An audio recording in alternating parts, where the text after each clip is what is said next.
तो मेरे प्यारे बच्चों, कैसे हो आप सब? आई होप आप सब अच्छे होंगे, भले चंगे होंगे। तो प्यारे बच्चों, आज के इस वीडियो में क्लास 12th के बच्चों के लिए ज्योग्राफी का पेपर लेकर हाजिर हुए हैं। तो जो बच्चे अभी तक हमारे इस चैनल से जुड़े नहीं हैं, इस चैनल को सब्सक्राइब नहीं किए हैं, बिना कुछ सोचे तत्काल इसे सब्सक्राइब कर ले हो, क्योंकि अभी बाकी आपके जो सब्जेक्ट बचे हुए हैं, 4 भूगोल से लेकर वगैरह वगैरह, उनकी अच्छी तैयारी इसी चैनल पे कराई जा रही है। अब ये देखो, भूगोल ज्योग्राफी का 2022 का पेपर है, और अगर आप 2022 के पेपर का 7 सेट का सलूशन कर लेते हैं तो धमाल मचा दोगे दोस्तों, धमाल मचा दोगे एग्ज़ाम में। जैसा कि हिंदी में देखो, हिंदी में मैंने जो पढ़ाया, जो भी कोर्स बेचा था, वो मात्र 100 रुपये वाला कोर्स, उसमें से 100% फंसा। ऐसे ही आप अगर हम अब इसमें तो ज्योग्राफी हमारे पास आर्ट के सारे सब्जेक्ट उपलब्ध नहीं हैं, ठीक, बस यही 7 सेट होंगे। तो ये आप वीडियो के माध्यम से पढ़िए। तो जिन लोगों को अच्छी तैयारी करनी है, इस चैनल से जुड़ जाएं, इस चैनल को सब्सक्राइब कर लें। अब देखो, 2022 का ये ES संकेतांक का है, और इसे मैंने यूपी बोर्ड की कॉपी में ही सॉल्व कराया है, ठीक है ना। आज की इस वीडियो में यही हम पूरा इस वीडियो में चर्चा करेंगे, इस वीडियो में बताने वाले हैं, ठीक है। तो दोस्तों, एकदम लगे रहिए अंत तक वीडियो के और सब्सक्राइब कर लो। ये तो रहा ES संकेतांक का। अब एक और है EX, ये ES है, ये EX। इस पेपर, ये देखो, ये है ओरिजिनल पेपर, यही पेपर आपको ऐसे पेपर मिलेगा। इसका भी सलूशन मैंने बोर्ड की कॉपी में ही किया है, जो कि आप यही बोर्ड के एग्ज़ाम में देखे होंगे, सेम यही कॉपी। हमारे पास भी यही कॉपी है, मैंने पहले से ही करा कर रखा हुआ है पूरा बोर्ड की कॉपी में, ठीक है। तो चलिए शुरू करते हैं बिना किसी देरी के। Let's start now. पहले हम इस कॉपी को सॉल्व कर लेते हैं। हेलो। तो दोस्तों, अब देखिए, अब यहाँ पे हम इस पूरे पेपर्स का सलूशन करेंगे EX संकेतांक का। इस तरीके से आगे बढ़ते हैं, ज़रा ध्यान देना प्यारे बच्चों। पहला क्वेश्चन हमारा MCQ टाइप क्वेश्चन है, ओके। और ये है EX, पहले ES वाला लेते हैं, फिर पहले ES वाला लेते हैं, इसी को पहले सॉल्व करके फिर आगे बढ़ते हैं। देखो, पहला क्वेश्चन है हमारा। देखो, एग्जाम में ऐसा ही आपको लिखना है, ठीक है ना। जैसे मैंने यहाँ पे लिखा है, एज इट इज आपको उतार देने हैं सारे प्रश्न। अब देखो, पहला प्रश्न है दोस्तों, विद्वानों में से किसने नव निश्चिततावाद की संकल्पना प्रस्तुत की?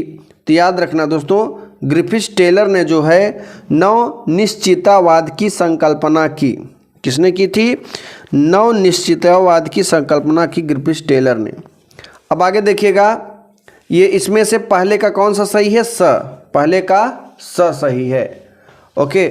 अब आगे देखिए, निम्नलिखित में से कौन एक प्राथमिक क्रियाकलाप नहीं है?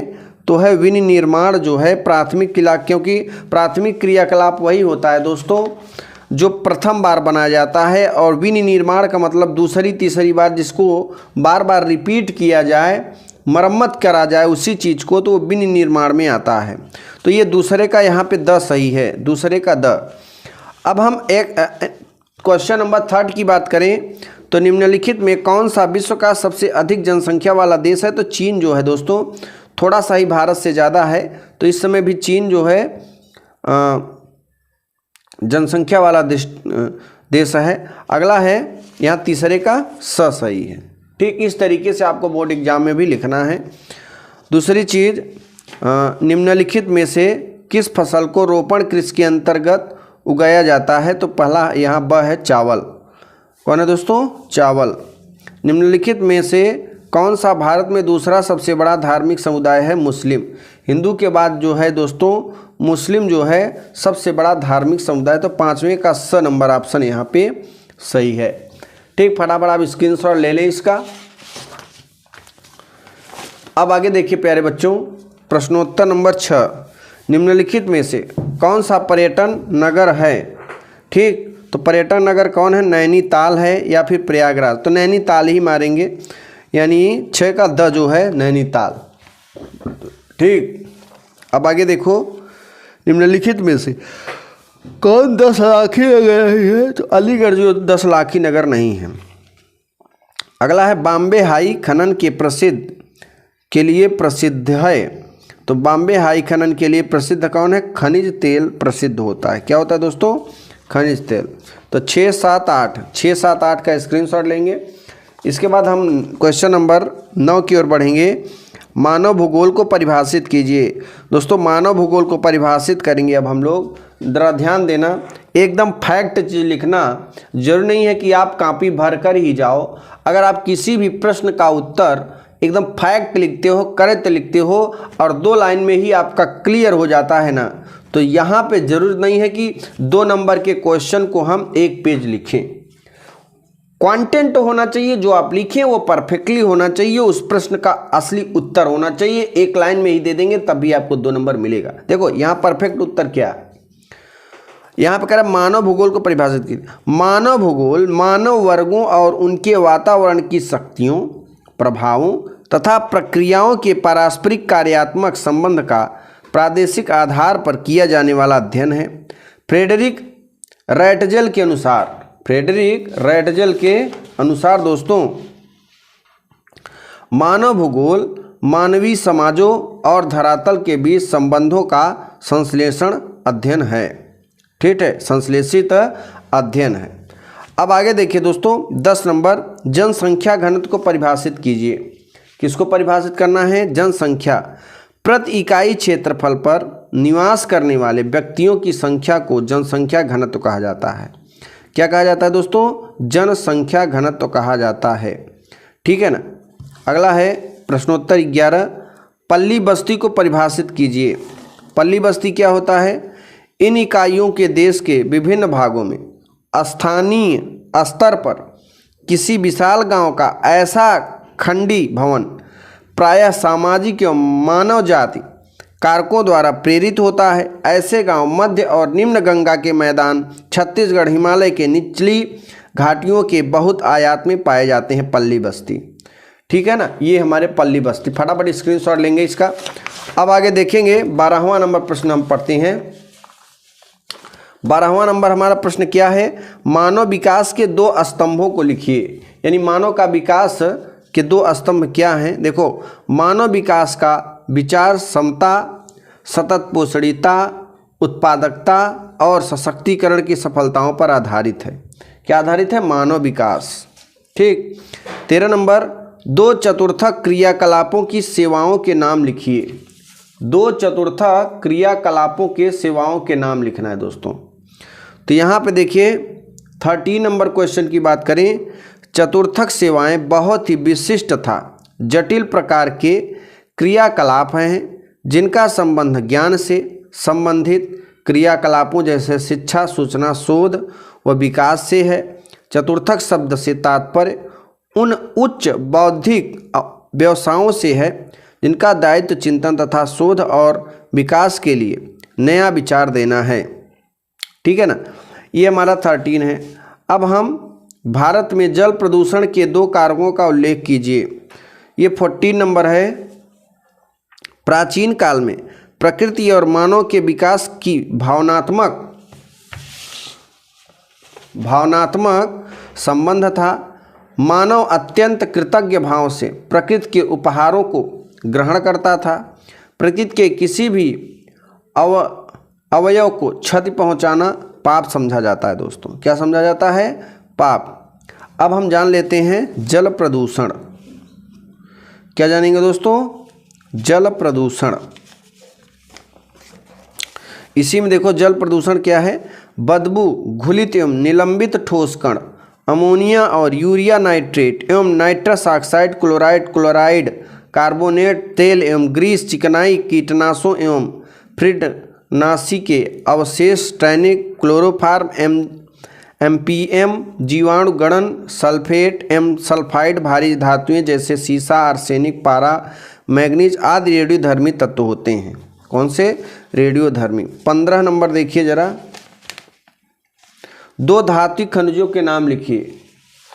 2 धात्विक खनिजों के नाम तांबा तथा मैग्नीज। अब देखो ये 2 नंबर का प्रश्न है। 1 नंबर आपको तांबा लिखने के लिए और 1 मैग्नीज लिखने के लिए मिल जाएगा। तो इसका स्क्रीनशॉट आप ले सकते हैं प्यारे बच्चों। अब आगे देखिए 16वां नंबर क्वेश्चन। सारे क्वेश्चन को अटेम्प्ट करिए, इसके भाव को समझिए और याद करके जाना।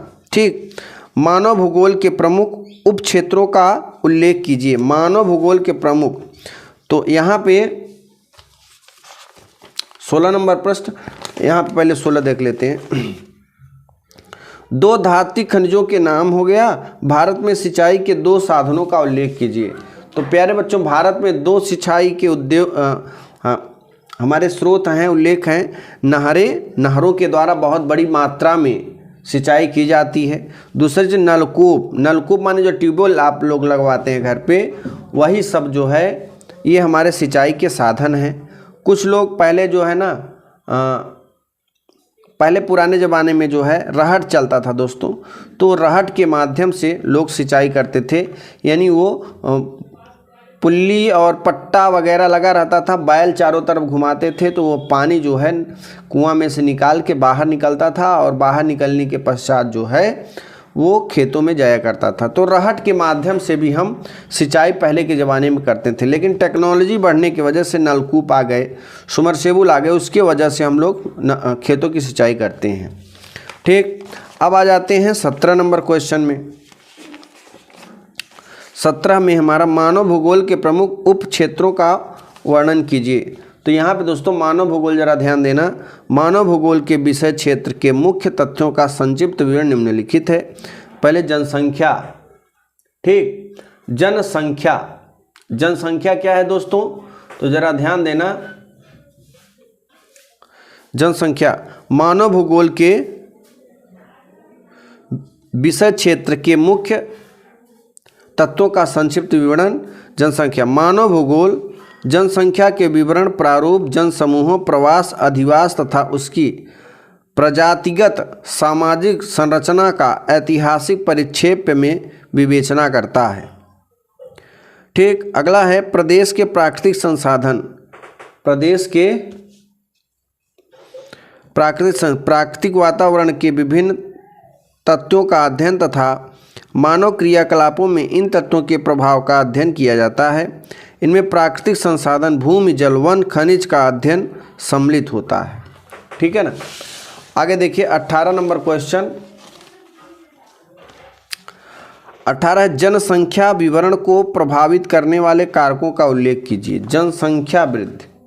ठीक, जनसंख्या विवरण को प्रभावित करने वाले, तो यहाँ देखिए जलवायु, मानव बसाव को नियंत्रित करने में जलवायु सबसे महत्वपूर्ण भौतिक कारक है। धरातल क्या है, विषम धरातल वाले पर्वतीय तथा पठारी क्षेत्रों में अल्प आबादी मिलती है, क्योंकि वहाँ कृषि योग्य भूमि की कमी, परिवहन की कठिनाई तथा एकांत होती है।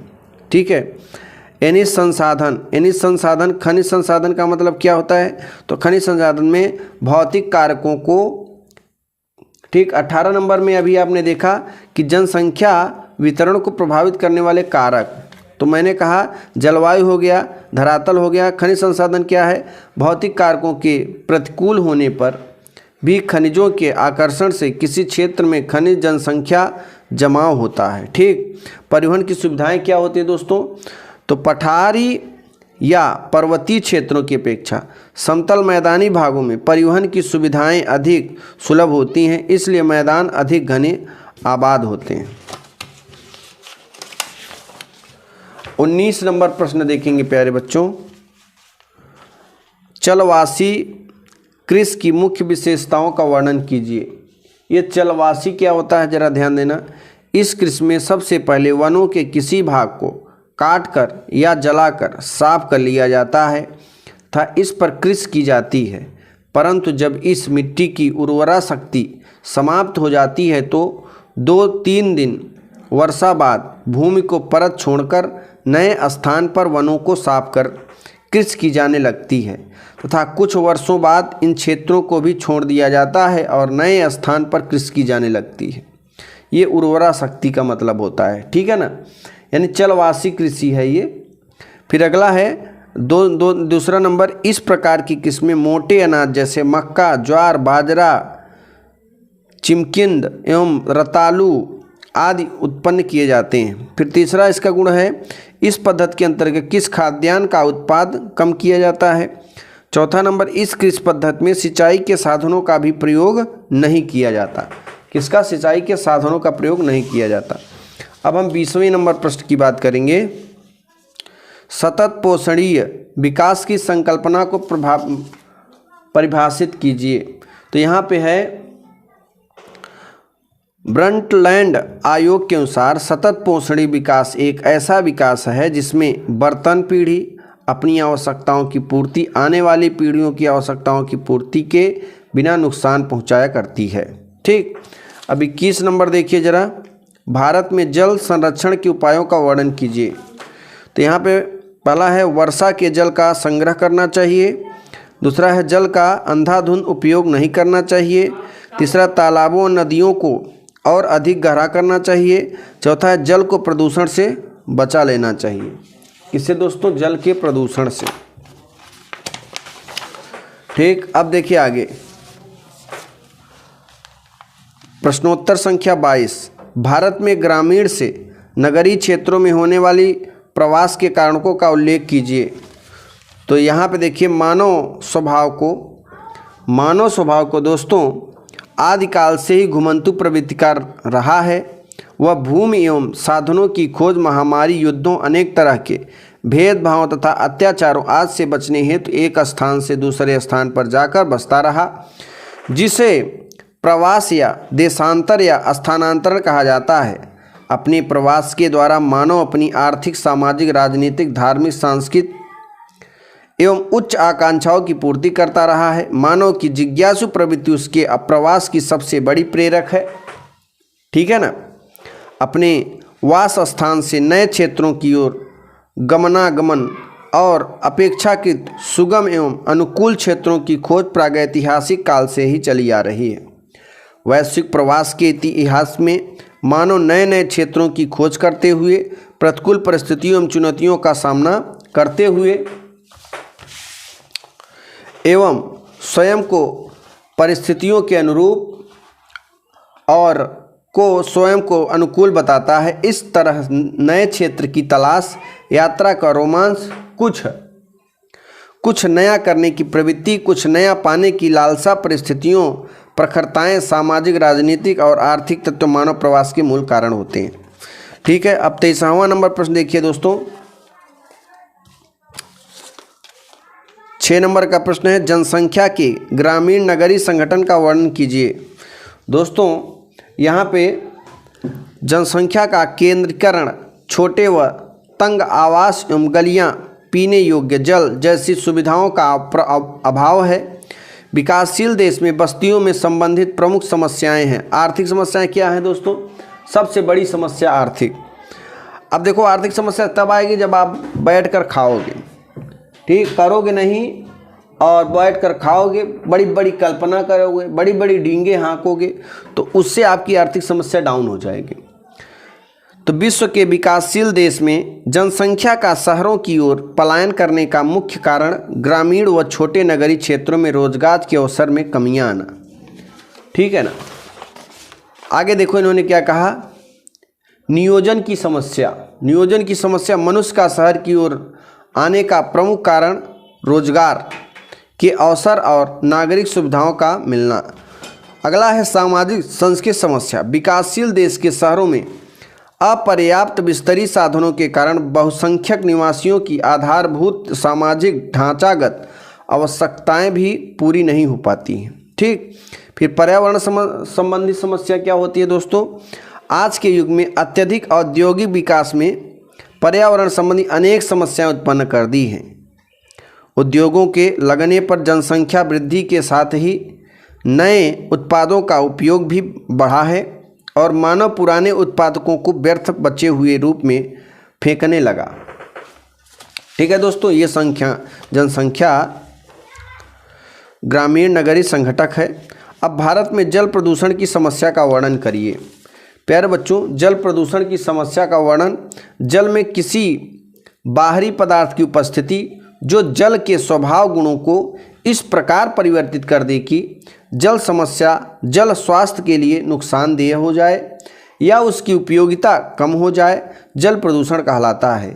जल प्रदूषण निवारण एवं नियंत्रण अधिनियम 1974 की धारा 2 अंगा के अनुसार जल प्रदूषण का अर्थ जल का इस प्रकार का संक्रमण या जल के भौतिक, रासायनिक या जैविक गुणों में इन प्रकार की परिस्थितियां किसी अपारंपरिक प्रौद्योगिक बहिस्राव का यह या किसी तरल वायु, गैसीय या ठोस वस्तु का जल में विसर्जन जिससे उपताप हो रहा है या होने की संभावना है।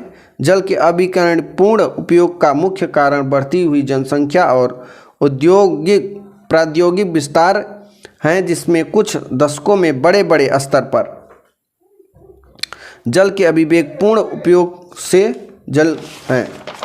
और यहाँ पे कुछ पार्ट ये है, फटाफट आप स्क्रीनशॉट ले लें। तो प्यारे बच्चों, मैंने ये 2022 का ईएस पेपर्स का पूरे यूपी बोर्ड की कॉपी में सॉल्व किया। कैसे क्या लिखना है मैंने यहाँ पे सब लिख दिया है। इस तरीके से आपको लिखना है, प्रश्नोत्तर कैसे डालना है, उसका उत्तर कैसे लिखना है।